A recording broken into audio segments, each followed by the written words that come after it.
This man has worked with some of the best golfers in the world, including Tiger Woods, Brooks Koepka, Rory Mcilroy, and to be honest, the list is rather endless. But when we got to spend some time with him, what secrets did he pass on to us? Let's find out, and let's do it now. Do you know what's funny with Tiger? Well, Tom Brady showed me him. But when you hit it, it's just this eye-opener. This ain't bad. I'm still amazed myself as many times as I've heard that. A bit with Lee and Seve, like, finally when I get back. Hi everyone, James Robinson here guys. First things first, I'd like to warmly welcome you all back to the channel. I hope you are all safe and I hope you are all well. You've joined us today, I say us, because Chris is waiting on the line, I'm sure very, very patiently. You've joined us today on another episode of Short Game Saturdays, so thank you very much for popping by. If you are new here, make sure you do smash that subscribe button below. Leave us a like if you enjoy this video, and also comment below if you could have a question for the one and only Bob Vokey, what would it be? And that might feature in another video. So guys, before we move on, if you want to win a set of Vokey SM8 wedges in your specs, we have done a video on that. We have done an online Vokey fitting, so I'm going to link that in the top corner now. Make sure you check that video out, make sure you subscribe to my channel, subscribe to Chris's channel, and go ahead and find out exactly what your specs would be in Vokey SM8s. Comment in the videos what your specs will be, and you'll be put in with a chance of winning those specs. So guys, before we move on and we get Chris on the line, I'd like to say that spending time with Bob Vokey was quite a surreal experience. Obviously, you've all seen the framed wedge that I've now got up in the studio or in the office, and that looks absolutely awesome. And I've got to say as well, he's possibly one of the nicest men that I've ever met in golf, so that kind of really added to the whole environment. What we're going to do, we're going to talk through some of the secrets that Bob gave us, some of the most interesting things that we felt like we learnt, and I've even made notes. I never make notes. Let's get Chris on the line. Chris, welcome back to the channel. How are you? Very average, getting there. Well, that's good for you, I think, isn't it? Well, I feel like I'm a bit, I've only got a white wall behind and you've got all gizmos up. Well, you've got your own channel now, haven't you? So you will get there. I'm sure you'll get there to the flags and stuff. Anyway, we're not quite in Spain either, are we? Where we got to meet Bob earlier in the year. No, unfortunately not. Still on lockdown. Yeah, but we're doing our best. We are doing our best. I'm going to kick things off. So the whole idea behind this video is you finishing your coffee, Gold Blend, I believe it is. And then also, we're going to talk about some of the secrets, sponsored water as well. We're going to talk about some of the secrets that Bob kind of passed on. Obviously, we are on first name terms with Bob now as well. So yeah. For me, one of the big things I took from this visit and took from spending time with Bob was the Titleist, like to call it tour validation.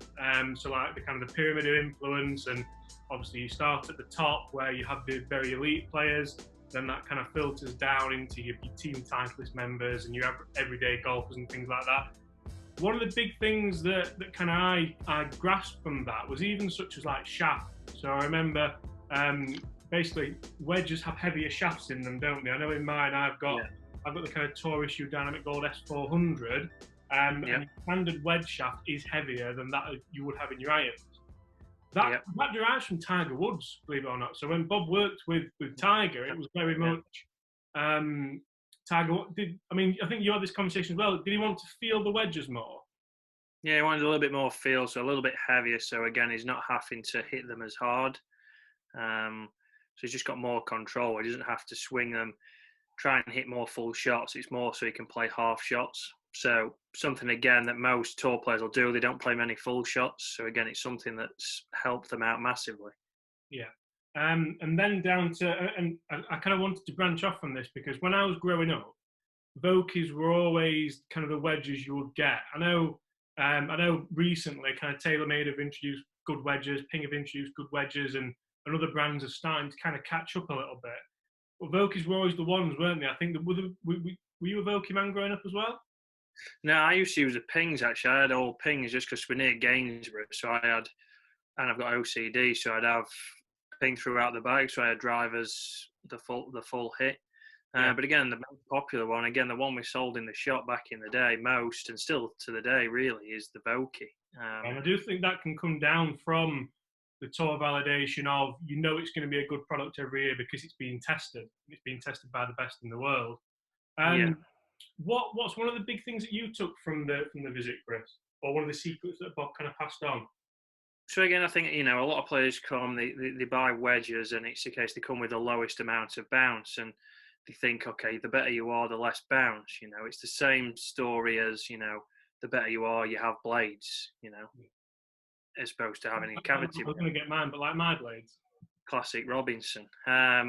So, you know, it's very much bounce. He talked about having the most amount of bounce possible. So again, you'll see pros with 12 bounce, 10 bounce on the lob wedges and on the 54. So again, they can play different shots, but again, it's a lot of bounce because they only go to low bounce when they're on Titleist. So again, if they're playing links and they're playing the Open or something, or in Scotland, possibly US Open maybe. But again, most courses, quite a lot of grass, quite a lot of parkland courses. So again, they had a lot of bounce, and his fitting philosophy was basically get as much bounce as possible because it makes it easier for not only the pros, but for us mere mortals. Absolutely. I think I've actually got a clip of Bob now, which I'll send us to, where he referred to that as a myth, which is interesting. You've spent a lot of time around the best players in the world. You've spent a lot of time on the PGA Tour, time on the European Tour. What's the biggest, maybe short game tip that you've picked up throughout the years that maybe you could share with the guys at home to help them with their short game? The myth that tour players use very little bounce. Yeah. And that's a myth. Yeah, yeah. You'd be surprised how much bounce a tour player really has. Yeah, everyone just presumes that the tour players' wedge is just sawn off. That is. Yeah. Exactly how they feel. Okay. And it's not. I think that's the myth. Yeah. Okay. So important. So you got to use the bounce and the proper amount of bounce. So sticking to the tour element of the conversation, because I know that Bob passed on a few tips for us with our own short game. Should we mention this shot that you hit as well? Friday when I get back. That one's got an Instagram, Bob, that one. One of my finest shots. Right. Low on the face. That's the goal. That was the defining moment for me. That's going to keep popping up in this video as well. That was brilliant. When I get back. But so he passed on. So Bob passed on a tip for me from, I think he got it from Tom Panisse, where it was very much almost a preset movement. So just kind of almost open the face up, get that bounce really showing, and from there turn your body onto it. And I thought that was absolutely fantastic. I absolutely ripped some shots immediately after that, and I know you've given me a few short game lessons as well, so thank you very much for that. But I have kind of implemented that in my game as well. I'm going through that, and Seek worked with me and told me. Tom Brady showed me a real good one, short one. He said, "Why don't you it goes like this right off the bat." I showed him Will this yesterday. I haven't even practiced just last week. He said, like this, goes like this, and just a quick turn. So just move right here. that. Yes, that. Right before you even move. He says he's got that much in the club before he even touches it. You see that? Yeah. And he said he held me like, take the club back for a second. He took the club back here. But you'll see it. It's open in this position right here. Yeah. And he keeps it inside. And just release it. And there it is. Yeah, like that. What you got a tip? I can't remember exactly who it was from or what it was. What was it? Yeah, so one, and again, it's something I see from amateurs. They don't really turn the body. So one good really had, and I haven't seen before, it was from Lee Trevino. So it was resting the grip of the club in your left shoulder if you're right-handed, gripping the shaft, and then rotating your body so the shaft would push your left shoulder up and around. And the best lesson I ever learned with Trevino gave me this one. I go, this was fun. You guys can have some fun with this one.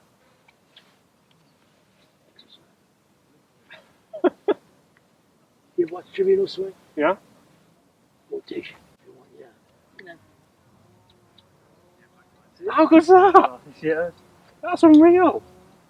It's got to move. You got to move up, yeah. You got to get the You know what? rotate. No, it's hard. I've never seen anyone do that. I've not. So it's something that you see from amateurs that they don't really rotate the body. So it's a good drill to get you feeling, okay, to get that club face back to where I want it, I need to be able to turn my body. And again, it's something that helps you just get better contact, more consistent, and again, starting the ground in the same spot, which is what most of us do. And it's quite amazing how no one's really thought of that. Like I as a teacher, haven't seen that drill. I don't know if you've seen it anywhere else. No, I've not seen it done like that. I've seen similar ones, but it was something that is very visual, but it also gives you a lot of feel. So it's a case of somebody could do that and get the feel that they're trying to do. Because it's all right somebody saying turn your body, but you know you want to feel sometimes in a drill for someone like that. Yeah, I know one of the points you took massively from this was we talked about bounce a lot, didn't we, and the soul of the club.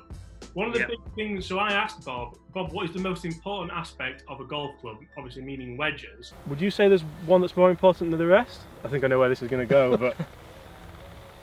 I would say, well, first off, it's funny. Bounce, obviously, is what I'm going to say. But I would tell you, all my years in tour, when I turned around, I had my bag out there, and the tour players, the first thing they do, they pull the club out of the bag, and they sit at that.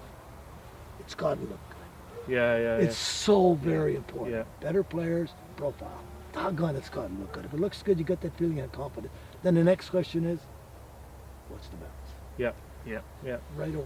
Okay. Then you got to explain the bounce, a combination of the grind, the bounce, silhouette, cambers, radiuses, all these different leading edges, all these different things come into being on I call it the bottom of the club. Yeah.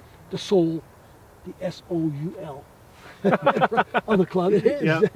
That's the soul of the golf club. Yeah. The bounce is so important. And he said the soul, SOUL. Now I'm dyslexic, so that didn't mean much to me at the time. But watching the video back, obviously soul there, for anyone that doesn't get what I mean, is spelled SOUL, SOLE. Isn't it? Thank you. That was a big moment for me. I forgot what I wrote down here just in case. But obviously the soul in the different spelling means the kind of the oomph of the club, the real heart of it. What did you get regarding bounce from Bob that maybe you didn't understand initially, or not understand but didn't get initially? I think it's just better relating it to what courses you use. Like if people are at certain courses and play certain types of grass, you might fit them for different bounces.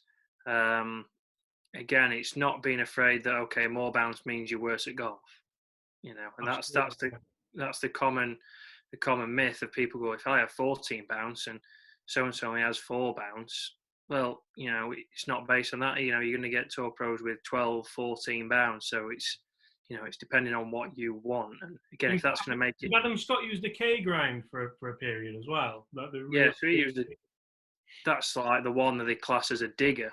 Really, if you go onto their obviously fitting one, it's classed as a digger motion, someone who might hit down a little bit more so you get more bounce. So again, you know, they use those clubs, they've been made for a reason, and it's like we say, it's tour influenced as well as from your average amateur. So a tour player is obviously fitted for that as well. So like I say, all those wedges are there for a reason. It's not a case of, well, these are for us amateurs and they're for the pros, we don't go near them. Even with the online fitter on the Vokey website, you don't have to go for fitting. The online fitter where we're giving away a full set of Vokey wedges fitted to people's specs, that one? Yeah, that's the one. So again, we went on there and it was pretty accurate to what the fittings were, you know, for both me and James. So you can go on there and get a pretty good idea. You can also win some if you watch that video. And while we're here, we might as well plug Chris's channel now as well, because it seems about the right time to do so, doesn't it? So why not? Go and check that out. Absolutely. One of the things I want to kind of leave this conversation on, and it's probably I should have probably put this at the start, because it's the best point I think. I don't know if you remember this, but I said to Bob, "What's your short game like, Bob?" And at the moment, he said he was struggling. So he then explained that he had no problems chipping with an 8-iron, chipping with a 7-iron, a hybrid. He said that players on the Challenge Tour, not the Challenge Tour, the Champions Tour, so the kind of seniors in America, they chip with hybrids quite a lot and they're very, very successful with it. Obviously, I've found that since I've got a little bit, I'm not a senior, but since I've got older from being a junior, I've got worse at chipping because I've probably just kind of taken on bad memories. And Bob said, I've got no problem with chipping with a hybrid if that's what the shot requires. So just because you fitted for your wedges, and hopefully they're then going to get you out of most situations, it doesn't necessarily mean you have to use the 60 degree when a putter will do or when a hybrid will do. And I think I'm going to cut to that clip now. Curtis Strange and and Willie Wood, both of them are saying they've never seen so many hybrids being used.